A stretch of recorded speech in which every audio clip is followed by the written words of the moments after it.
에스더서의 주인공은 누굴까요? 에스더서의 주인공 누굴까요?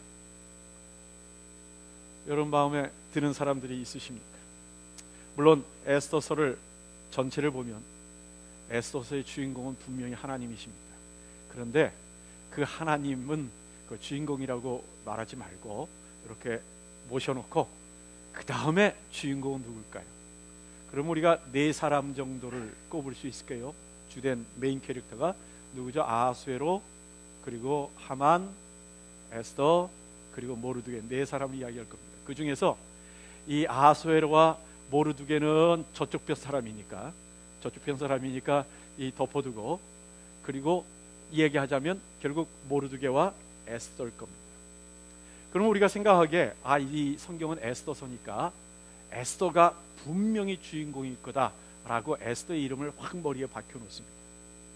그런데 성경을 보면 재밌는 것이 발견이 돼요. 여러분 그 에스더서를 이렇게 보면요, 앞에 시작점이 되는 와스티 왕후의 폐위 사건을 끝내고 이제 본격적인 드라마가 시작되는 첫 부분에 나타나는 2장 5절에 나타나는 사람이 누군지 아십니까? 모르드게입니다.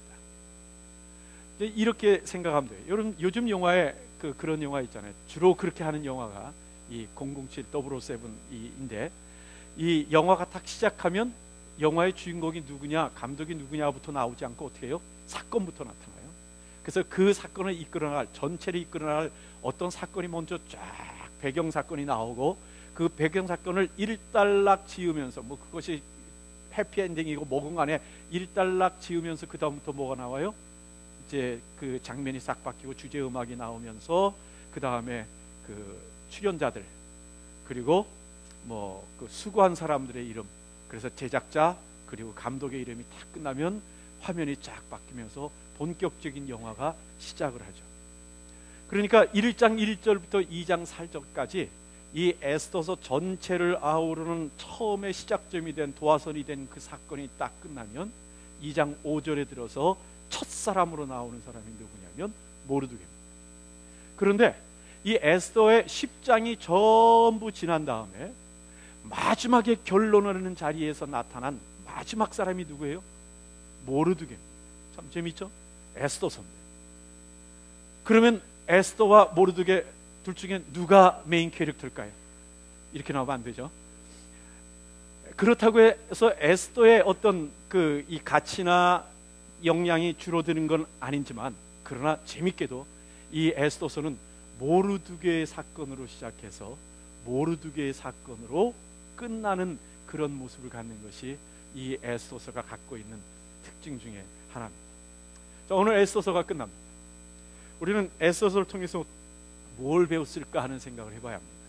갑자기 1부 예배 끝나고 나서 호기심이 생겨서 성경책을 펴들고, 제가 우리 교회 목회를 시작하면서 성경을 몇 권을 설교를 했던가 하고 하나하나 세보니까 이 에스더서로 13권을 설교를 했더라고요. 13권으로 세월이 다 지내온 겁니다. 하여튼 우리가 에스더서를 통해서 하나님에 대해서 뭘 배웠고, 하나님의 말씀에 대해서 무엇을 배웠을까요? 하나님이 우리에게 교훈하시는 것, 그리고 하나님이 우리에게 가르쳐 주시는 하나님의 마음에 무엇을 배웠다고 생각을 하십니까? 여러분 우리가 에스더서를 보면서 특징 중 하나가 또 하나 얘기했죠. 에스더서에는 누구의 이름이 한 번도 안 나온다? 하나님이란 이름이 한 번도 나오지 않는다. 하나님에 대한 명칭이 한 번도 나오지 않는데도 여러분 이 속에 흐르며 이 모든 것을 이끌어 가시는 하나님을 충분히 발견하셨습니까? 에스더서를 이끌면서 여러분 에스더서의 중심 주제가 뭐로 하자라고 이야기를 했죠? 지혜라고 말씀드렸습니다. 에스더의 중심 주제는 지혜라고 말씀드렸어요. 그 지혜라는 말, 어떤 지혜는 뭐라고요? 나를 아는 것, 나를 바로 아는 것과 하나님을 아는 것이 바로 지혜라고 우리가 말씀을 나눴습니다. 이 말은 어떤 면에 있어서는 두 가지의 어떤 그 모습을 가지고 있을 수 있을 것 같아요. 어떤 사람은요, 이 하나님을 먼저 알고 나서 나를 아는 사람이 있어요. 하나님을 발견하고 나니까 그 다음에 내가 깨달아지는 거예요. 어떤 사람은 내 자신의 무기력함, 죄됨, 어리석음을 발견한 후에 그러고 나서 하나님을 발견하는 사람들이 있기도 합니다. 뭐 이도 외입니다. 어떤 것 간에 괜찮은데 어쩌면 이건 그냥 발견한 하나님을 만나게 되는 순서일 수도 있고, 아니면 하나님이 우리에게 접근하시는 방법의 문제일 수도 있을 겁니다.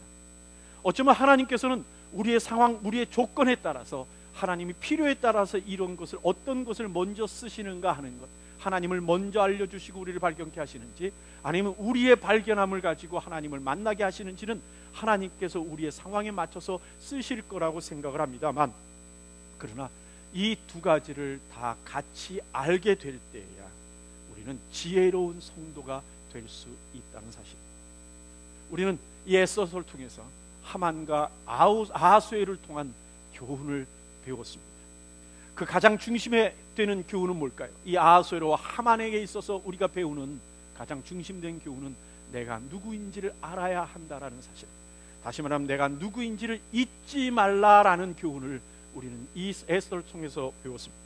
사람은요, 자칫 자기가 가지고 있는 것이, 내가 소유하고 있는 것이 내 거라고 하는 착각에 빠질 수 있습니다. 그런데 우리 자신은 가만히 보십시오. 우리는요, 나올 때 하나도 갖고 나온 것이 없습니다. 이 땅에서 내가 마음껏 벌어서 모아놨으면 내 거라면 가져가야 되는데, 우리는 떠날 때 아무것도 가져갈 수 없는 사람이라는 사실 또한 우리가 알고 있습니다. 그렇다면 우리는 이 땅에 있는 것이 잠시 내게 있는 것일 뿐이지 결코 내 것은 아니라는 사실을 우리가 분명히 아는 지혜가 있어야 합니다. 우리의 힘으로 생명도 하나 지킬 수 없고, 우리의 힘으로 우리의 건강도 유지할 수 없는 것이고, 우리 인생도 마음대로 할 수 없는 것이 우리라는 사실을 우리는 알고 있습니다. 아무리 권세가 높아도요, 하나님의 부르심에 대해서 거부할 수 없는 것이 인생이고, 아무리 가진 것이 많아도 내 자식 하나 마음대로 할 수 없는 것이 우리의 모습이라는 사실을 우리는 알고 있습니다. 하나님이 부르시면 우리는 모든 걸 놓고 그냥 가야만 합니다. 그런데도 불구하고 자꾸만 우리는 이 땅에 사는 동안에 갖고 있는 것이 내 거라고 하는 집착된 마음을 자꾸만 갖다 보니까 우리가 하나님 앞에 추한 삶을 살게 되는 겁니다. 여러분, 우리의 가진 것은 우리의 소유가 아니라 사명입니다. 우리가 가지고 있는 것은 소유가 아니라 사명입니다. 이것을 잘못 알면 우리는 인생의 수치를 당하게 되고, 그리고 결국 우리는 심판을 받게 된다는 사실을 잊지 말아야 합니다.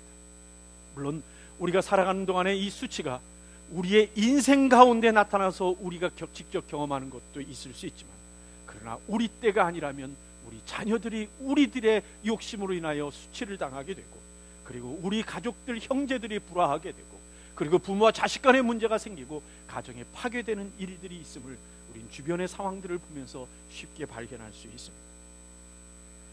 그래도 가진 것이 있어서 그것 갖고 내가 만족하고 살겠습니다라고 고집하는 사람이 있을지 몰라도, 그러나 그 만족을 가지려다 우리는 평생 평안하지 못한 삶을 살게 된다는 사실입니다. 여러분, 내 가진 것이 내 거라고 생각하는 사람 주변은요, 믿던 사람을 통해서 배신당하는 일들이 많이 생깁니다. 그래서 내 모든 것을 그들로 인하여, 믿던 사람으로 인하여 잃어버리는 일들이 생겨버리고 맙니다. 그러다 보면 내 가진 것에 대한 많은 것 때문에 하나님이 부르시는 그때도 안 가려고 고집 피우다가 인생 마지막이 초라해지는 사람이 되어버리고 만단 말입니다. 하만도 자기가 믿었던 왕에게 배신을 당했고 죽임을 당했고, 그리고 아하수에로 왕도 자기가 믿었던 내시에게 죽임을 당했던 사실을 우리는 성경을 통해서 보게 되고 또 역사를 통해서 보게 되는 겁니다. 여러분, 우리가 말씀을 나누는 동안에 얘기했던 그 조선의 왕들과 명나라의 왕들의 인생을 바라보면, 그렇다면 결국 우리들의 인생이라는 것이 결코 내 것이 아니라는 사실을 우리는 교훈을 얻을 수 있었던 것을 기억해야 합니다. 여러분, 뭘 원하십니까? 많이 갖고 많이 누리다가 불안하고 외로운 삶을 사시겠습니까? 아니면 우리의 가진 것을 오래도록 우리가 누릴 수 있는 존경받는 사람이 되시겠습니까? 우리가 가진 것은 내 것으로 생각하지 말아야 합니다. 우리가 가진 것은 사명의 크기입니다. 하나님이 나에게 주신 크기만큼 그것은 사명의 크기라고 받아들여야 합니다. 그러하기에 우리는 이것을 사명이라고 받아들인다면 우리가 힘이 있을 때 뭐 해야 한다? 겸손해야 합니다. 우리가 힘이 있을 때 끝도 없이 겸손해야 합니다. 가진 것이 있을 때 그 가진 것을 통하여 우리의 사명을 발견해야 되는 것이 하나님 앞에 지혜로운 성도란 말입니다. 자칫하면 우리가 그것을 잊어버립니다. 그래서 그것을 내 거라고, 내가 누리고 살 거라고 생각하며 하나님을 외면할 때가 있단 말입니다. 내가 가진 힘과 내가 가진 재물과 내가 가진 지식과 내가 가진 명예를 겸손의 재료로 사용하지 않고 내 욕심으로 사용하려고 한다면, 그렇다면 하나님 앞에 이 모든 것을 잃어버릴 수 있는 사람, 그것 때문에 수치를 상하는 사람이 되는 겁니다. 여러분의 가진 것을 오래 누리고 싶으십니까? 여러분의 가진 것 때문에 행복한 삶을 살고 싶으십니까? 그렇다면 여러분의 가진 것을 소명으로 받아들이십시오. 결코 내 거라고 생각하지 않는 사람이 됐으면 좋겠습니다. 오늘 아침에 언뜻 하다가 제가 짧은 잡지를 보다가 짧은 글 하나를 읽게 됐습니다. 오늘 새벽에 그 쉽게 어디서 봤는지는 얘기 못하겠지만, 그러나 하여튼 짧게 보는 내용 중에 존 홉킨스라는 사람의 글을 누가 기록한 것을 보았습니다. 그가 1873년에 세상을 떠났는데, 그가 살아가는 그 삶 동안에 어려서부터 사업을 하고 비즈니스를 하면서 벌은 모든 것을 평상시에도 어려운 이들을 위해서 항상 쓰고, 그리고 마지막에는 노예 해방을 위하여 링컨을 돕다가 마지막에 1873년에 700만 불이나 되는 재산을 그가 내어놓으면서 마지막 한 유언이 뭐냐, 이곳으로 병든 사람을 위하여 써달라, 그리고 전염병 퇴치하는 데 써달라고 요청을 해서 그걸로 존스 홉킨스라는 병원을 지었다라고 하는 이야기를 듣고, 그 사람은 그것을 사명으로 했던 사람이라는 걸 느꼈습니다. 그가 마지막 유언했던 그 글이 거기에 적혀 있었습니다. 뭐라면, 하나님은 내게 돈 버는 은사를 주셨다. 단신하는 은사를 가진 것뿐이고, 그리고 내가 그 은사를 통해서 벌어 모은 것을, 그것을 세상과 사람들에게 나누어주는 것은 하나님이 내게 주신 소명이라는 이야기를 기록한 걸 보고 참으로 그는 존경을 받을 만한 사람이라는 사실을 생각하게 됐습니다. 여러분, 우리는 하만을 통해서 또한 배우는 것이 있습니다. 그것은 다른 사람을 해하려는 음모를 가지면 결국 우리도 자신의 꾀에 빠져 함정에 들어간다라는 사실을 우린 배웁니다. 우리의 삶에 이것이 얼마나 많이 잊어지는 이야기인지 모릅니다. 여러분, 우리는요 살면서 간혹 쉽게 다른 사람이 보는 손해를 내게 이익으로 받아들이려고 하는 마음들을 갖기 쉽습니다. 그래서 다른 사람들의 손해를 통하여 내가 누리는 것을, 그것을 마치 나의 재주고 나의 요령이고 내가 할 수 있는 능력이라고 생각하는 경향들이 우리들에게 있단 말입니다. 그렇지 않습니다. 그것은 하나님 앞에 옳은 것은 아닙니다. 다른 사람에게 해를 당하는 것이 내 유익이라면 그것은 하나님이 주신 지혜는 아닌 겁니다. 우리는요 가끔 거짓을 행합니다. 사람들에게 유익을 얻으려고 거짓도 하고, 사람들에게서 내 스스로가 나를 지키려고 거짓도 하는 일들이 생기는데 그러한 것은 당장은 내게 약간의 유익이 있는지는 몰라도 결국 우리는 그 악한 꾀가 함정이 되어서 우리가 어려움에 빠진다는 사실을 잊지 않기를 바랍니다. 당장 나를 모면하려고, 당장 나를 보호하려고 하는 거짓말이 결국 거짓말과 거짓말을 만들어서 나를 올가매어 부끄럽고 수치스러운 사람으로 만들어버리고 마는 겁니다. 내가 사는 동안에 그 거짓말의 결과 남을 해롭게 한 결과가 오지 않는다고요? 걱정 마십시오. 그 결과는 자녀들에게 올 수밖에 없다는 사실을 여러분 기억해야 합니다. 나를 바라보고 자란 자녀들은 결국 그 피해를 얻을 수밖에 없는 겁니다. 악한 생각은 악한 열매를 맺게 돼 있기 때문에 그러합니다. 그 결과 하만의 자녀들은 어떻게 됐습니까? 아버지가 행한 그 결과에 대하여 그들 또한 앞뒤를 채지 못하고 분노에 떨다가 그 아들 모두가 비참한 인생의 결과를 맞이하는 것을 우리는 성경을 통해서 보게 됐습니다. 아하수에로 왕도 큰 것을 잃은 사람입니다. 물론 겉으로는 별로 손해난 것이 보이지 않습니다. 왜냐하면 왕이기 때문입니다. 그렇기 때문에 손해나는 것들이 그렇게 눈에 보이지 않습니다. 그가 자신을 믿었던 하만을 죽입니다. 그러나 그것이 그에게 손해처럼 보이지 않습니다. 그가 수많은 사람을 죽이는 결정을 합니다. 그러나 그것이 그에게 그리 해가 되는 것 같지 않습니다. 한 사람의 가문을 멸망시키고 민족을 멸망시켜도 그에게 아무렇지도 않은 것 같은 모습이 보일지 몰라도 결국은 그 주변의 사람들에게 신뢰를 잃는 왕이 되어버리고 말았고, 사람들이 떠나가더니 역사의 폭군으로 남게 되었고, 그리고 그의 신하에게 의해서 죽임을 당하고 그 가족들이 모든 것을 끝내야 되는 일들을 역사를 통해서 경험하게 됩니다. 힘이 있을 당시에는 손해가 없는 것 같습니다. 내가 많은 것을 가졌을 때는 잃어버리는 것이 별거 아닌 것 같은 생각이 내 속에 듭니다. 그러나 결국 그 열매를 맛본다는 사실을 우리가 잊지 않기를 원합니다. 하나님은 우리에게 크게 교훈하십니다. 베드로전서 5장 5절을 통해서 하나님은 같이 한번 읽을까요? 하나님은, 다시요, 시작. 하나님은 교만한 자를 대적하시되 겸손한 자에게는 은혜를 주시는, 이것이 우리에게 주시는 하나님의 교훈입니다. 둘째로, 우리가 이 에스더를 통해서 깨닫게 되는 모르드게와 에스더의 모습이 있음을 우리 나누어 봤습니다. 우리는 지켜야 할 성도의 품위가 있다는 사실을 잊지 않기를 바랍니다. 성도의 품위는 요령으로 얻어지는 것이 결코 아닙니다. 과도한 치장이나 도에 넘는 사치나 사람들에게 보이려는 이 외식적인 행위에 의해서 우리 성도의 품위가 지켜지는 것은 결코 아닙니다. 이 에스더서 2장 15절 말씀에 보니까 에스더는 그 몸의 치장함을 통해 자기를 드러내려고 하기보다는, 과도한 선택을 하기보다는 그 스스로 하나님이 주신 성도의 품위를 지키려는 마음을 가졌던 것을 보게 됩니다. 성도의 품위는 하나님이 주신 은혜를 내가 간직하고 내 마음에 채우는 데서부터 나타난다는 사실을 잊지 않기를 바랍니다. 여러분, 예쁜 것도 잘생긴 것도 은사입니다. 맞습니까? 그렇습니다. 그것도 은사입니다. 그러나 그것에 의존하면 추해집니다. 사람의 외모라는 것은요, 흠집 하나만 슬쩍 생겨도 다 끝나는 게 사람의 외모입니다. 그래서 도리어 사람들에게 보기 싫음을 당하기가 너무나 쉽습니다. 왜냐하면 이 외모라는 것은 너무 얇은 한 껍질에 불과하기 때문에 그렇습니다.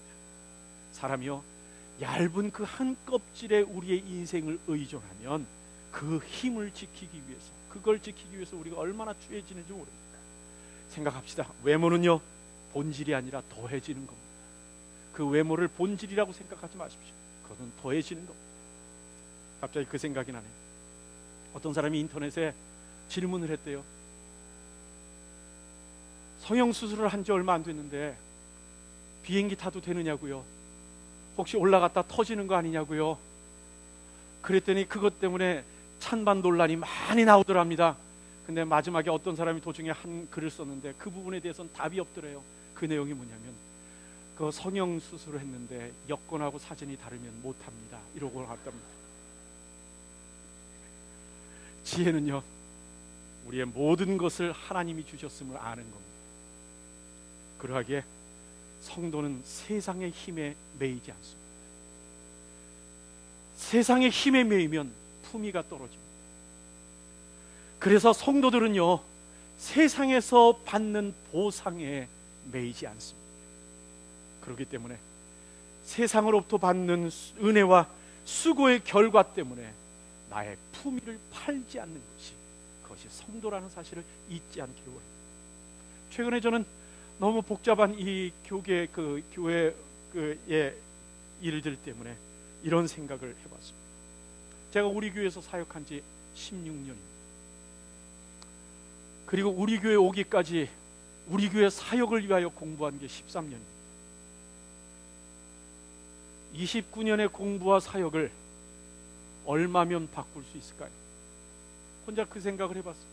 나는 내 공부한 것과 16년의 이 사역을 돈 얼마에 바꿀 수 있을까? 100만 불은 너무 작겠죠? 1000만 불, 그것도 왔다 갔다 하면 1억 불은 어떻습니까? 그 정도면 나의 온 생애의 공부와 사역을 바꿀 수 있을까요?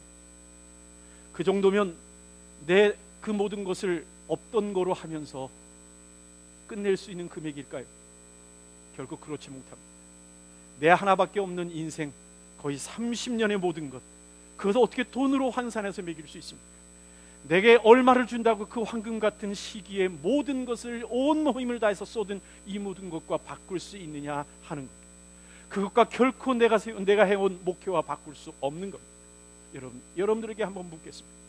여러분들 지금까지 우리 한빛교회에서 수고하고 애쓰고 섬긴 그 모든 것, 그리고 그 시간들을 얼마를 주면 바꿀 수 있겠습니까? 무엇을 주면 여러분들은 그동안의 모든 섬김을 다 포기하고 없던 것으로 돌릴 수 있는 그런 가치가 있는 것이 있겠습니까? 그동안 흘린 눈물이 얼마며, 그리고 인내하고 참고 견디고 섬겼던 것이 그 얼마인데 그것을 세상에 가치하고 바꿀 수 있단 말입니까? 최근에 돈 문제 때문에 그 행했던 목회의 모든 것을 무너뜨려 버리는 이 목사님들 보면서 혼자 이런저런 생각들을 참 많이 하게 됐습니다. 참으로 안타까운 일일 수밖에 없습니다. 여러분, 지혜로운 성도는 세상 것들에 자신의 품위를 팔지 않습니다. 한번 따라합시다. 지혜로운 성도는 세상 것들에 자기의 품위를 팔지 않습니다. 한번 따라합시다. 나는 결코 세상 것에 내 품위를 팔지 않겠습니다. 아멘입니까? 아멘입니다. 그렇기 때문에 지혜로운 성도는 절제에 능할 수밖에 없습니다. 그래서 지혜로운 성도는 자기의 영광에 취하지 않습니다. 그의 지혜는 호크마와 샤칼입니다. 여러분, 이 호크마와 샤칼이라는 말 기억하십니까? 호크마라는 말은 판단력이란 말이고, 샤칼이라는 말은 사려 깊음, 신중함이라고 우리가 말씀을 나눈 적이 있습니다. 그렇습니다.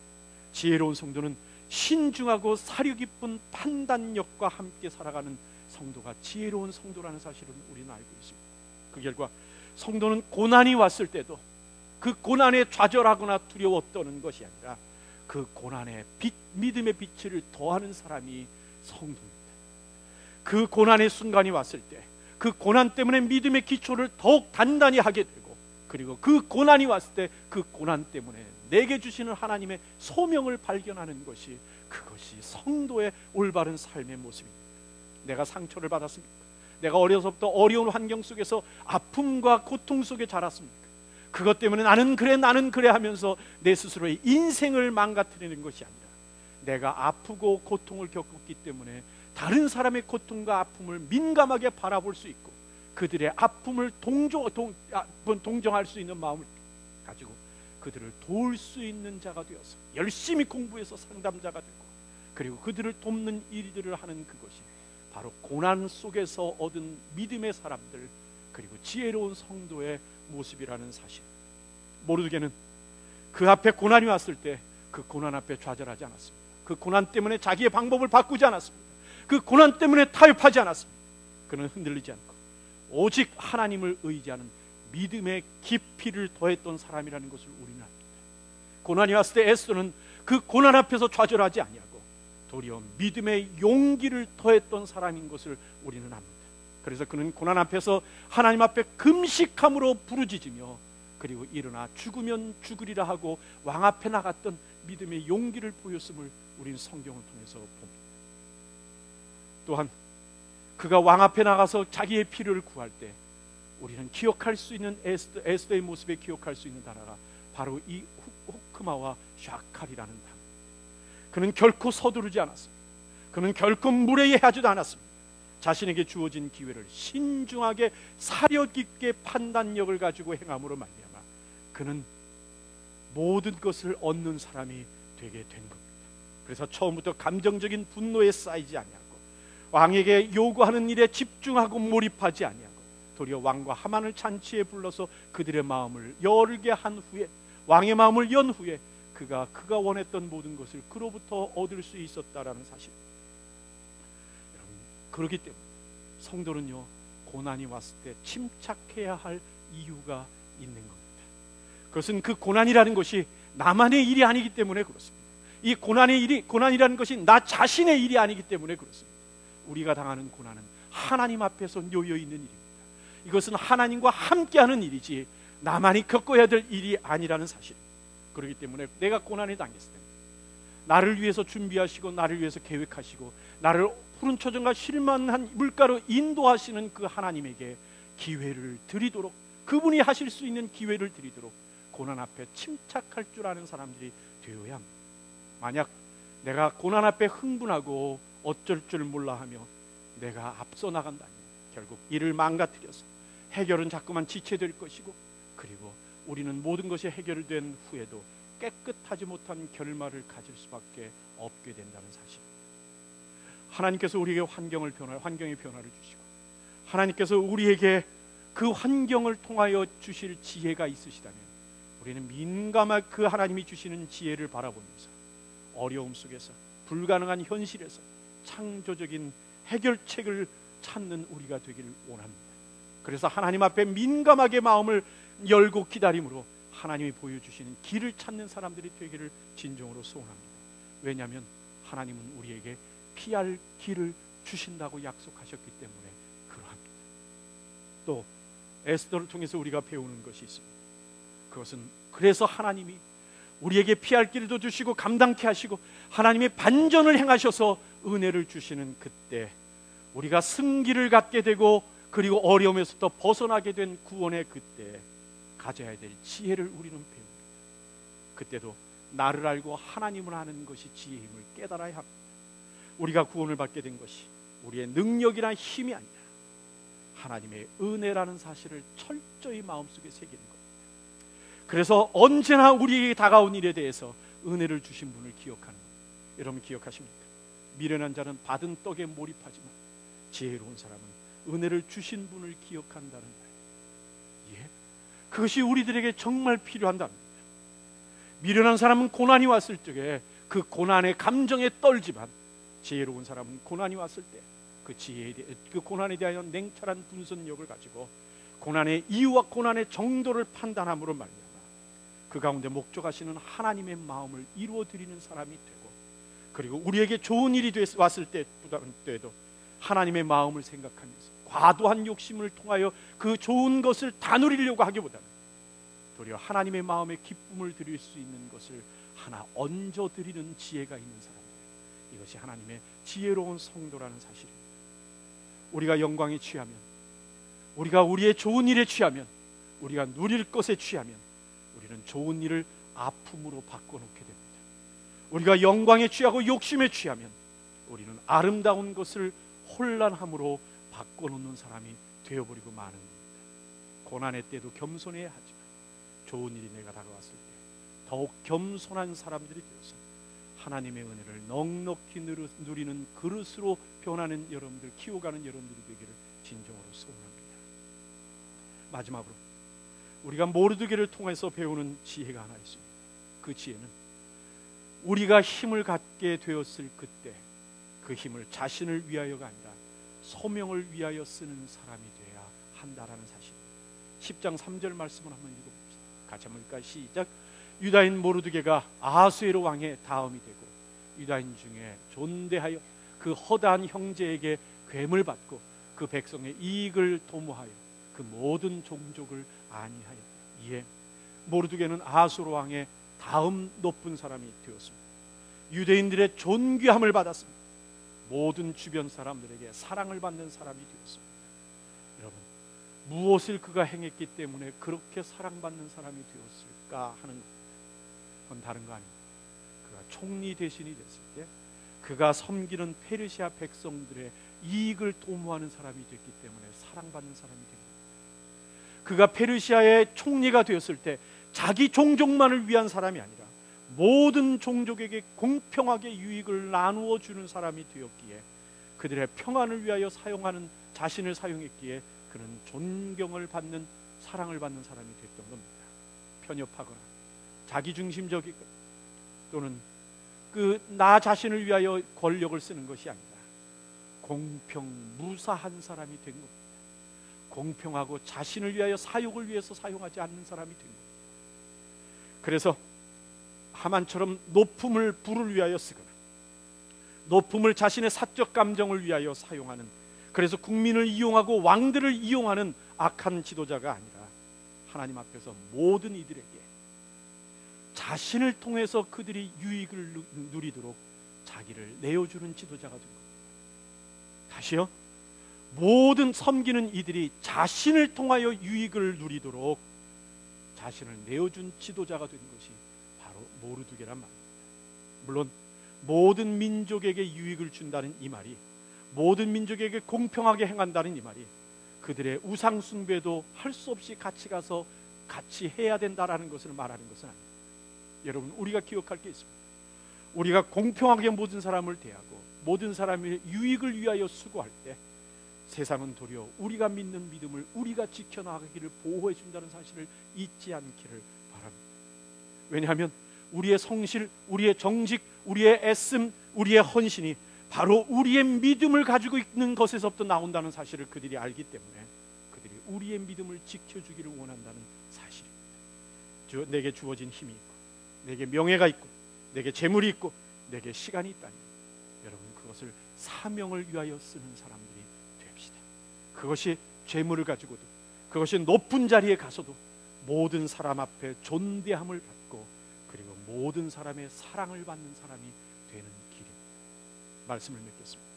최근에 한국의 연예인들 사이에 불면증을 해소하려고 약품들을 잘못 사용했다가 사회적 큰 문제가 되고 있는 기사를 읽고는 참 마음이 아팠습니다. 물론 우리가 사는 미국에야 어쩌면 이게 다 보편적이 되어버려서 이것이 뉴스거리도 안 되고 있는지 모릅니다. 어쩌면 그런 것은 저쪽 이 마켓에 가면 이 돈을 패야 하는 캐시어 옆에 있는 잡지에나 나오는 이야기일지도 모르겠습니다. 그런데 생각해 보니까 그런 생각이 드는 거예요.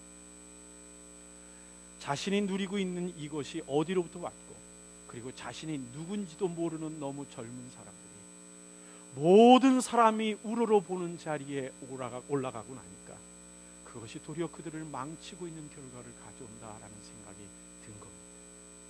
그들 스스로 갑자기 인기가 사라지고 사람들의 쳐다보는 눈들이 사라져가니까 그 공허함을 견디지 못하고 경쟁에서 진다라는 두려움 때문에 잠을 못 자서 그 인생까지 망쳐가는 모습들을 우리가 보게 되는 겁니다. 저는 얼마 전에 정말 제가 좋아하던 목소리의 주인공인 한 흑인 여우 배우가 죽었다라는 그 죽은 그 모습에 참 마음이 가슴 아파한 적이 있습니다. 그렇게 아름다운 목소리를 가지고도 그 인생이 평안할 수 없다는 사실이 참으로 가슴이 아픕니다. 혹시 우리의 삶도 그러한 일을 살고 있는 것은 아닌가 생각을 해봐야 합니다. 이미 가지고 있는 것들에 우리가 중독돼 버렸습니다. 그래서 우리가 가지고 있는 일에 중독되다 보니까 그거보다 못한 현실이 우리에게 다가오면 우리가 견디지 못하고 좌절하고 실망하고 그리고 하나님을 원망하고 그리고 내 자신의 가치를 자꾸만 떨어뜨리며 자기를 자학하는 일이 우리에게 있지 않은가 하는 생각을 해봐야 합니다. 끊임없이 부족함에 허덕이는 우리들의 모습이 있다면 그건요 우리의 인생에 중독된 겁니다. 그것을 채우지 못하고 더 높은 단위를 우리가 갖지 못하면 언제나 우리 마음속에 불안과 좌절과 그리고 열등감에 빠지는 일들이라면 우리는 우리의 인생에 중독된 사람이라는 사실을 기억해야 합니다. 지혜는 뭡니까? 뭐가 지혜죠? 그것은 하나님을 알고 우리 자신을 바로 아는 것이 지혜입니다. 지혜의 근본이 하나님을 경외하는 것이라고 성경이 말씀을 한 것, 그것을 아는 것이고 그리고 나는 죄인이고 나는 불완전한 사람이고 나로서는 아무것도 할 수 없는 무기력한 사람이지만 예수 그리스도의 구원의 은혜를 구하여 그를 믿고 그리고 그의 능력 안에 거하려고 하는 한 나는 힘을 갖고 살아갈 수 있다는 것을 아는 그것이 바로 지혜로운 성도의 모습입니다. 나를 바로 알면 내가 무엇을 가졌건 그리고 내가 어떤 위치에 이르건 간에 그것에 중독되지 않습니다.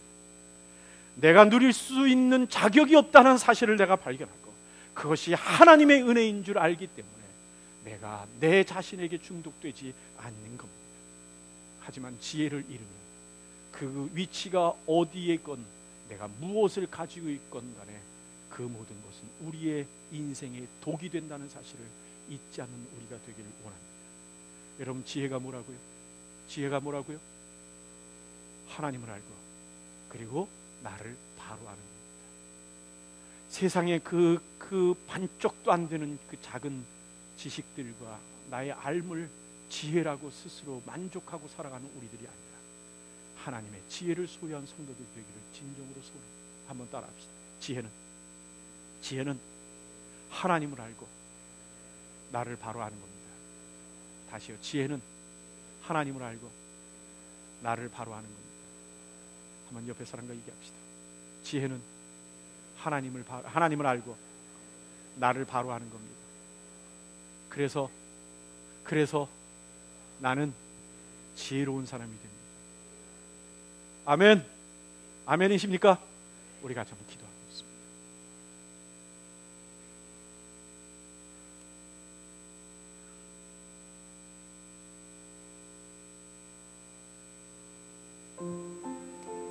이 시간 우리 한번